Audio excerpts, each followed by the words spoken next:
दोस्तों, यह वीडियो आपको वह ज्ञान देगी जो आपको स्कूल या कॉलेज में भी नहीं पढ़ाया गया होगा और इस चीज से आपको दूर रखा गया होगा।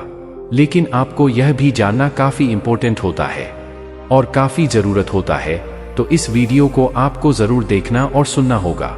यह वीडियो आपके लाइफ को चेंज कर सकता है। तुरंत इस वीडियो को लाइक कर दे और चैनल को सब्सक्राइब कर दे। वीडियो स्टार्ट करते हैं। शुरुआत में ब्रह्मचर्य का पालन करने में समस्या आ सकती है, क्योंकि इसके पालन से आपके शरीर में एक ऊर्जा शक्ति पैदा होती है जिसे एक दिशा देना बहुत ही आवश्यक है। आप कुछ भी गलत चीज ना देखें, ना ही सुने, ना ही गलत संगत में जाकर गंदी बातें सुने। इस जीवन में कुछ भी असंभव नहीं है जिसे आप कर ना सके। हमें ब्रह्मचर्य को एक वीर के रूप में जीना है। एकमात्र व्यक्ति जिसे आपको साबित करने की आवश्यकता है वह मात्र आप कर सकते हो, जो आप खुद हो।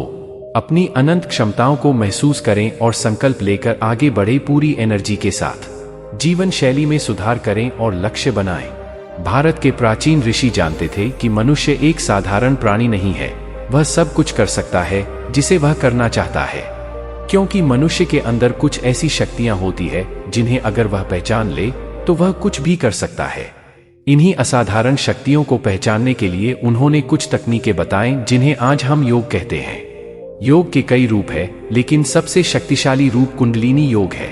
प्राचीन ऋषियों का मानना था कि मनुष्य की हड्डी के ऊपर काफी मात्रा में शक्तिशाली ऊर्जा है जिसे कुंडलिनी ऊर्जा कहते हैं अगर किसी मनुष्य में एक बार कुंडली नहीं शक्ति जागृत हो जाए, उस मनुष्य में कई सारे अलौकिक शक्ति और कई असाधारण ताकतें आ सकती हैं जो वह कभी कल्पना नहीं कर सकता है। ऐसी शक्तियां उसके अंदर जागृत हो जाती है। हमने आपको पहले ही बताया था कि सप्तम से गुजरकर ओजस की प्राप्ति होती है, जो निरंतर ध्यान और चिंतन द्वारा स्वयं को कामवासना से ऊपर उठा लेता है।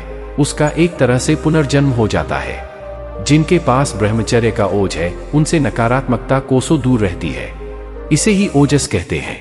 जब आप कामवासना से भी ज्यादा प्रबल इच्छा शक्ति को बना लेते हो तब आपको ओजस की प्राप्ति होती है।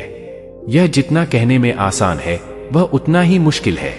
लेकिन फिर भी जो जिद्दी होते हैं, जो पागल होते हैं, जो अपने जीवन में हर एक सुख चाहते हैं, वह कभी हार नहीं मानते, तो वह ब्रह्मचर्य का पालन कर सकते हैं। वीर्य में ऐसी शक्ति है, अगर कोई इंसान 4-5 साल से गंदे चीज देख रहा है और कामवासना से मोहित होकर उसका गुलाम बन गया है, तो वह मात्र 30 दिन के ब्रह्मचर्य से वह कामवासना की गुलामी से छुटकारा पा सकता है। बुरी चीज और बुरी संगत से वह खुद दूर होने लगेगा।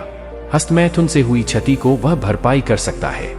उसका शरीर पहले से ज्यादा सुंदर और फुर्तीला होगा और वह इतना ताकतवर बन जाएगा कि वह पहले से अपेक्षा इस समय बहुत ज्यादा मेहनत करके काम कर सकता है। वीर्य का निर्माण शरीर में कैसे होता है? एक बार एक व्यक्ति महात्मा बुद्ध के पास आता है और कहता है, हे बुद्ध, आखिर हम जिस वीर्य को नष्ट कर देते हैं, इसका निर्माण कैसे होता है? क्योंकि इसे लोग यूं ही थोड़े से मजे के लिए बहा देते हैं। शायद यह उन लोगों को पता नहीं है कि इसका कैसे निर्माण होता है, तो आप कृपया करके मुझे बताइए। तो बुद्ध उस व्यक्ति से बताते हैं कि सुनो, यह जो कुछ भी हम भोजन करते हैं उसका पाचन होकर रस बनता है। फिर उसके बाद 4 से 5 दिन बाद उस रस से रक्त का निर्माण होता है। फिर 4 से 5 दिन बाद उस रक्त से मांस बनता है। फिर उसे मांस का पाचन होकर मेद, फिर मेद से हड्डी, फिर हड्डी से मज्जा और अंत में जाकर के मज्जा से सप्तम सार धातु वीर्य का निर्माण होता है। यही वीर्य ओजस रूप में पूरे शरीर में चमकता रहता है और इसी प्रक्रिया से वीर्य का निर्माण होता है। यदि इसकी पावर का तुम्हें अंदाजा नहीं है तो तुम सिर्फ 1 महीना तक ब्रह्मचर्य का पालन करके देखो, अपने वीर्य को बचा करके देखो, हस्तमैथुन ना करके देखो, तुम्हें खुद पता चल जाएगा कि इसमें कितनी शक्ति है। कई लोग ब्रह्मचर्य को मजाक में लेते हैं और कहते हैं, मैं तो ब्रह्मचर्य का पालन करके छोड़ दिया हूँ। ब्रह्मचर्य पालन करने से कोई फायदा नहीं होता। अगर तुम ब्रह्मचर्य का पालन करोगे या अपने शरीर में वीर बचाओगे तो तुम्हें कैंसर जैसी बीमारियों का सामना करना पड़ सकता है। इसे अफवाह फैलाते हैं लोग, लेकिन यह सब झूठी बातें हैं।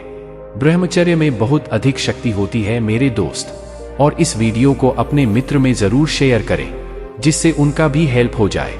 इस वीडियो को देखने के लिए हमारे चैनल के तरफ से आप सभी को दिल से धन्यवाद।